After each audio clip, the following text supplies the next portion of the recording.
Happy New Week, everyone, and a very good afternoon. It is 1 p.m. here in Kenya's capital, Nairobi, and this is the Ambassador, where we debunk global diplomacy and geopolitics. I am your Ambassador, Susan Nganga. We begin this bulletin in what's currently happening in the Democratic Republic of the Congo, where efforts to end the conflict in the country are faltering despite a series of high-level diplomatic engagements. Talks in Washington on June 27th and the signing of a declaration of principles between the Congolese government and the M23 rebels on July 19 raised hope for peace, but recent negotiations in Doha have stalled and violence on the ground continues to escalate. Let's take a listen at the full reports. Violence continues to escalate in Eastern Democratic Republic of Congo despite ongoing diplomatic efforts. The United Nations report over 185 civilians dead since July, including children. With forced recruitment and mass displacement worsening, nearly 6 million Congolese are now internally displaced and the humanitarian access remains severely restricted. Mr. President, regrettably, the evolution of the security situation on the ground has not matched the progress achieved on the diplomatic front, while the parties are yet to comply with their obligations under Security Council Resolution 2773. Recent peace efforts include a June 27th meeting in Washington and July 19th signing of Declaration of Principles between the Congolese government and the M23 rebels. Talks in Doha over the past few days aim to build on that momentum, but progress on the ground has not matched diplomatic gains.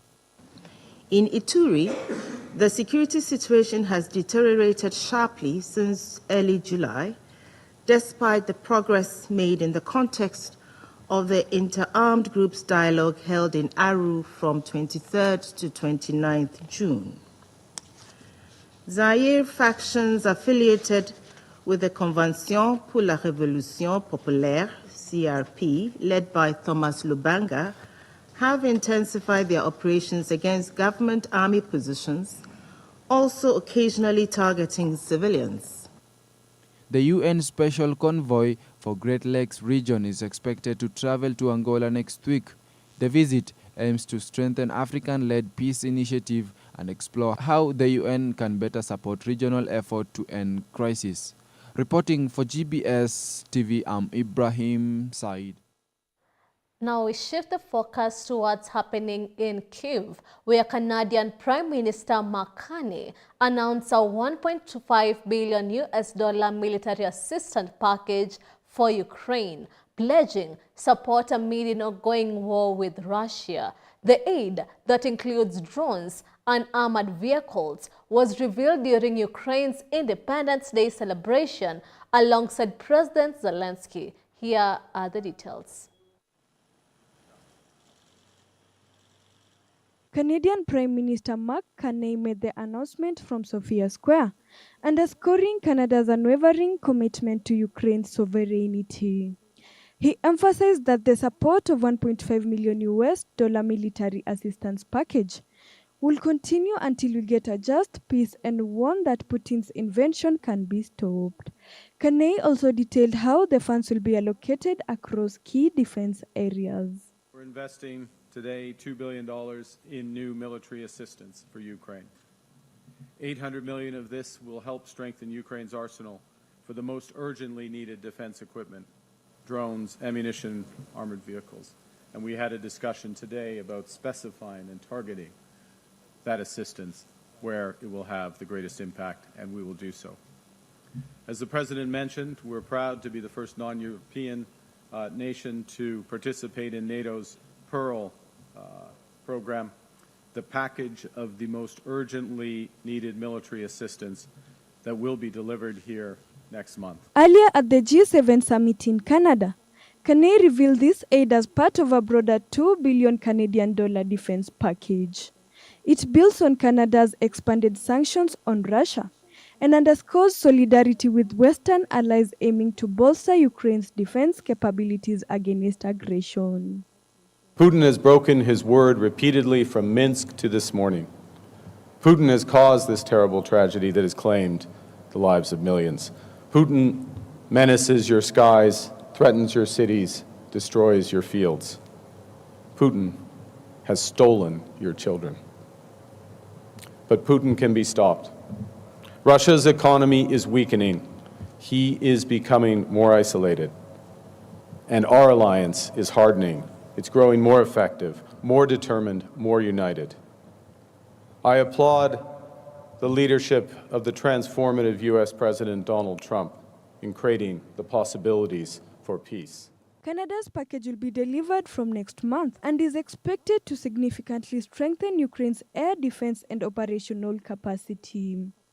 Carney reaffirmed that Canadian support will remain steadfast until Ukraine secures peace, while discussions continue on broader security guarantees and peacekeeping options. Molin Rono for GBS News. We must deter and fortify. Deter Russia. Now shifting the focus again, it's been 8 years since the mass exodus of over 1 million United Nations as ethnic cleansing. But today, their situation is even more desperate, living in overcrowded camps with little aid and no clear future. The Rohingya continue to face ongoing violence and neglect. Now, the United Nations is calling for urgent action. Here's more on the worsening crisis. 8 years after a brutal military crackdown forced over 1 million Rohingya, a Muslim minority group, to flee Myanmar, their situation remains dire. Most live in overcrowded camps in Bangladesh, stripped of citizenship, rights, and the hope of returning home. Renewed fighting in Rakhine State has only made things worse, forcing even more families to flee. I want to go home with justice, to get back my land and property. I want to see peace there. It's been 8 years since I came here for the 3rd time. How much longer must we suffer? The United Nations is urging action, saying both the Myanmar military and the Arakan army are committing serious atrocities against the Rohingya.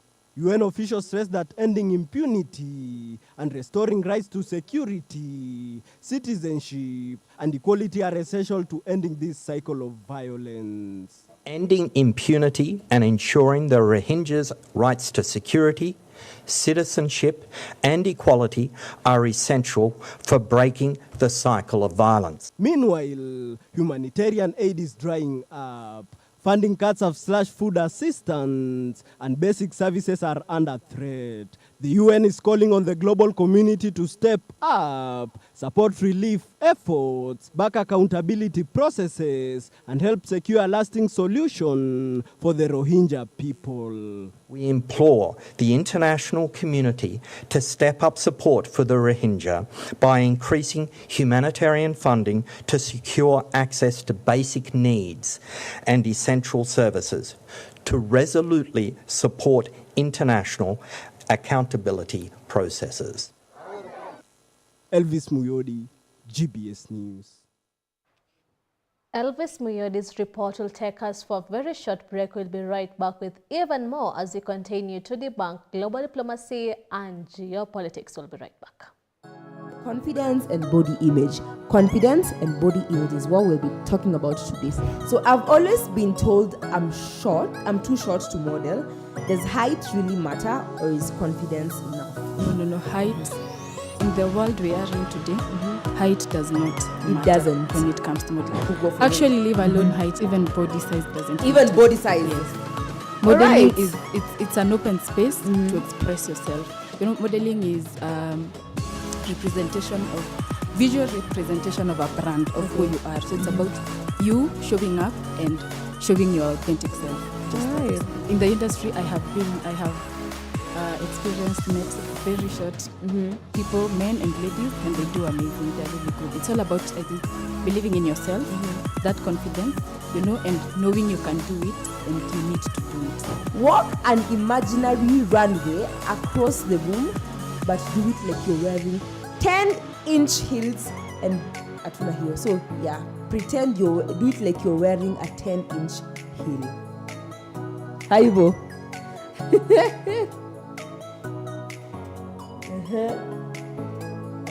Tuende kazi. Haya, makofi kwake.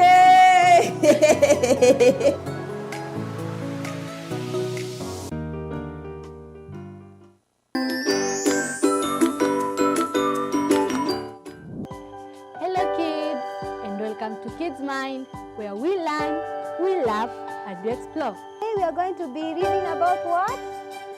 Yes, Bible story. Are you ready to listen to our today's Bible story? Are you ready to listen? Hands on ears. Are you ready to listen? 1 Samuel chapter 17 talks about the story of David and Goliath.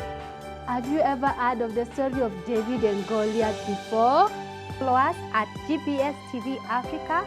Also, you can SMS us on our SMS line 21144.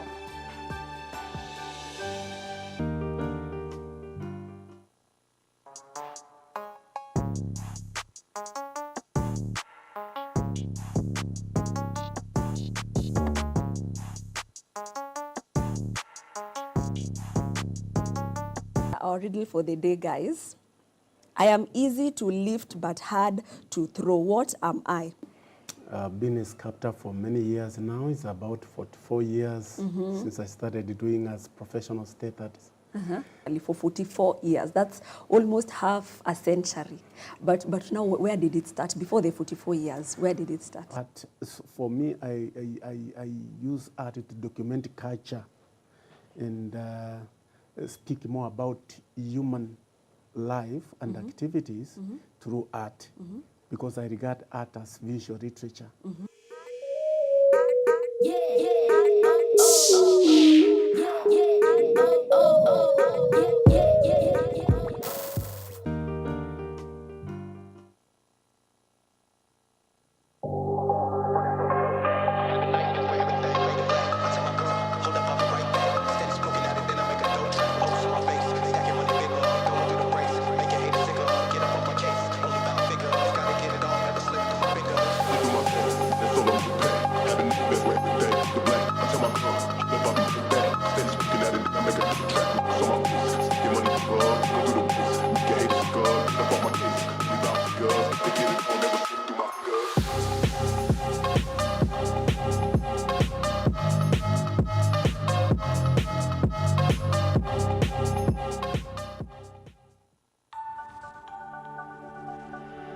Everywhere, GBS.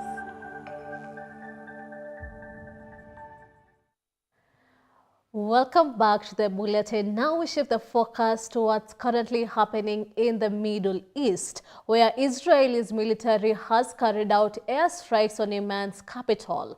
Fighter jets targeted fuel depots and a power station in Sana'a. Israel also attacked a compound housing the presidential palace. Israel has repeatedly attacked what it claims a site used by Houthi fighters that is in response to Houthi attacks targeting Israel. Paul Amina with more.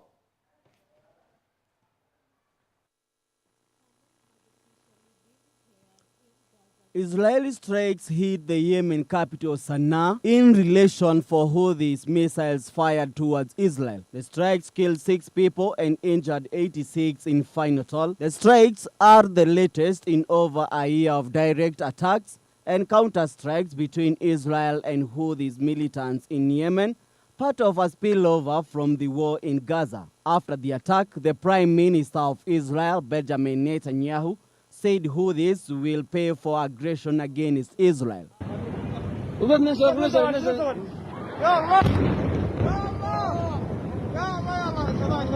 The Air Force struck strategic targets in Yemen again, and he attacked the presidential palace in the heart of the capital Sana'a, the city power station. The Houthi terror regime is learning the hard way that it is paying and will continue to pay a heavy price for its aggression against the state of Israel. Whoever attacks us, we attack them. Whoever plans to attack us, we attack them. I believe the entire region is learning about the strength and determination of the state of Israel. Reporting for GBS TV, I'm Paul Ermine. With famine now confirmed in Gaza, the United Nations says the world must act not just to feed Gaza, but to uphold humanity itself. Famine, according to the United Nations and its humanitarian partners, is man-made, catastrophic, and could spread further unless the fighting stops and aid is allowed in. Let's listen. Famine has officially been declared in Gaza Governorate. The United Nations and its humanitarian partners say the crisis is man-made, catastrophic, and could spread further unless the fighting stops and aid is allowed in. In Geneva, the world's top food security authority confirmed that Gaza is now experiencing famine, a preventable tragedy that UN officials say is unfolding just meters away from food supply blocked at the borders. UN Relief Chief Tom Fletcher did not mince his words, calling it the Gaza famine. A crisis, he said, is the direct result of obstruction, cruelty, and indifference. Be in no doubt that this is irrefutable testimony. It is a famine, the Gaza famine. It is a famine that we could have prevented if we had been allowed. Yet food stacks up at borders because of systematic obstruction by Israel. It is a famine within a few hundred meters of food in a fertile land. It is a predictable and a preventable famine. A famine caused by cruelty, justified by revenge, enabled by indifference, and sustained by complicity. The Integrated Food Security Phase Classification, or IPC, found that 3 famine thresholds have now been breached in Gaza City: extreme food deprivation, acute malnutrition, and starvation-related deaths. The IPC classification of famine only happens when 3 thresholds are met: extreme food deprivation, acute malnutrition, and starvation-related deaths. And all 3 have now been breached in Gaza City. The IPC was created more than 20 years ago. And in that time, there's been a famine confirmed, first in Somalia in 2011, South Sudan in 2017, South Sudan again in 2020, Sudan in 2024, and now in Gaza. So for the first time, we have 2 famines taking place at the same time. For the first time, we have a famine in the Middle East. The consequences are already devastating. The World Health Organization reports show over 12,000 children became acutely malnutritioned in July alone, the highest monthly figure ever recorded in Gaza, and a 6-fold increase since January. In July alone, the Nutrition Cluster reported that more than 12,000 children were identified as acutely malnourished. It was the highest monthly figure ever recorded and a 6-fold increase since the start of the year. Fletcher pleaded with Israeli Prime Minister Benjamin Netanyahu to open all crossings and allow aid in the scale required, stressing that while it is already too late for many, countless others in Gaza can still be saved. I ask my plea, my demand to Prime Minister Netanyahu and anyone who can reach him: enough. Ceasefire. Open the crossings, north and south, all of them. Let us get food and other supplies in unimpeded, and at the massive scale required. End the retribution. It is too late for far too many, but not for everyone in Gaza. Enough. For humanity's sake, let us in. And with that, to conclude our bulletin for today, I was your ambassador, Susan Nganga, on The Ambassador. Follow all of our stories at GPS TV Africa. It's updated throughout the day. Be with us as we continue to debunk global diplomacy and geopolitics. Thank you for your time and your company. Have a good afternoon.